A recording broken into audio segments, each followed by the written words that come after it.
Hi, I'm Ann Cox with the Van Buren District Library Lawrence Community Branch.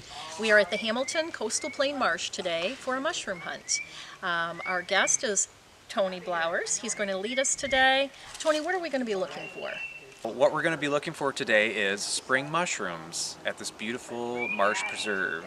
Morels, you've got pheasantback mushrooms, gyrometra mushrooms.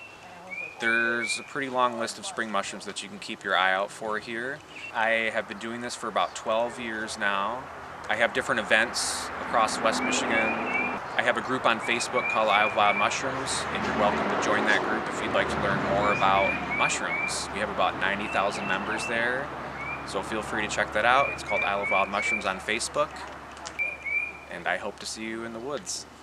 I've only been here once. I ran around. This is a great area, and I think we're going to find mushrooms. I don't know what's out there. I've only been here for a short amount of time, but I'm eager to get out there and see what we can see. I just wanted to go over just some basics on mushrooms. What is a mushroom? Mushrooms are interesting because the actual mushroom, or we call it the fruiting body, it's part of an underground organism. So mushrooms are actually an organism that lives under the ground. But the fruiting body, the actual, in this case it would be like a morel, or maybe we'll find some other mushrooms. Those are just the fruiting bodies, the extension of what we call mycelium. And that's the roots of the mushroom, the mycelium.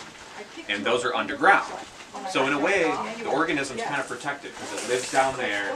It just puts up these fruits, and the fruits put out spores, and the spores are seeds.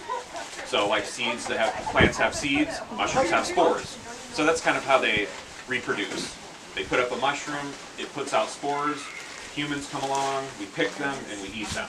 Part of mushroom identification is touching, feeling, we use all our senses, smelling, even tasting. You can pick a mushroom, you can even taste it. It's called a taste and spit test, where you take the mushroom, you chew up a little bit of it, and you spit it out. And you can determine possibly what it is by taste. You can use that as a tool anyways to get a little closer to your ID. There's a very small percentage of mushrooms that are actually dangerous. Most mushrooms are edible, in fact, which is interesting. It's just a matter of like palatability. Are they palatable? Do they taste like wood? Do you even want to chew on it?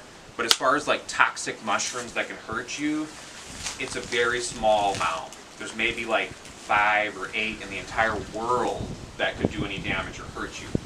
Now there's some in-between things. There's some that could give you a tummy ache and things like that. But as far as like dangerous mushrooms, there's not really very many in the world. Most mushrooms are in fact edible. I think it's another misconception that like you shouldn't touch mushrooms. And if you do, hurry up and wash your hands. So the thing with that is, mushrooms don't absorb through the skin, they absorb through the stomach. So you can touch any mushroom you want, you can look at it, but you can even chew up the most toxic mushroom in the world, and you can spit it out and it doesn't hurt you. Just to give you an example of like how they don't absorb through the mouth, they absorb through the stomach. You have to ingest them in order for them to go into your body. That's a little bit of basics on mushrooms. I don't want to get too far into it, but I did bring some morels that people can look at. There's 3 different species here. We have these, which are Morchella americana, that's the Latin name, and this is the most popular morel that you might find or hear about. They call them blonde morels. The next one is a black morel.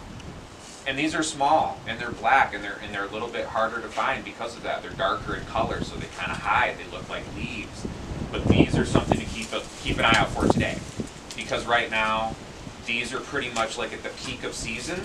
So this species, this darker black morel, we could find larger ones, and they would be fully mature at this point. This is just the 3rd species that I found, very small. These are a little bit more rare. They're called Morchella prava, and we could find some of these today too. Kind of a gnarled appearance. They tend to grow kind of gnarly and twisty.